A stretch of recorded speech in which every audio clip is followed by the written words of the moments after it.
ఒక్క పాపానికి అమరావతిని కిల్ చేయాలి కాబట్టి అక్కడ జరిగే ఫోరెన్సిక్ ల్యాబ్ను కూడా మీరు కిల్ చేసేసావు. ఒక వెహికల్స్ లేవు, సీసీ కెమెరాస్ లేవు, మెయింటెనెన్స్ లేదు, ఈవెన్ ఫింగర్ అథెంటికేషన్ అది లేదు.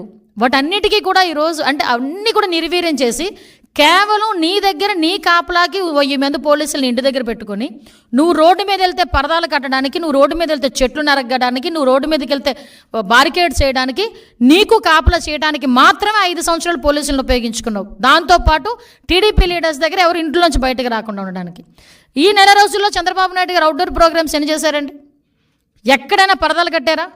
ఎక్కడైనా బ్యారికేడ్ వేసారా? ఏ వైఎస్ఆర్సీపీ లీడర్నైనా ఇంట్లో పెట్టి బంధించామా? ఎక్కడైనా ఎవరినైనా హౌస్ అరెస్ట్ చేసావా? మరి ఎందుకు నువ్వు ఆ రోజు అలా చేయలేకపోయావు? ఈరోజు చంద్రబాబు నాయుడు గారు డెలిబరేట్గా యాజ్ పర్ ప్రజాస్వామ్యం ప్రకారం అతను ఎక్కడికైనా వెళ్తున్నప్పుడు కూడా ఎక్కడ కూడా ప్రజలకు ఇబ్బంది లేకుండా చేసుకునే పరిస్థితి చేసుకుంటున్నారు.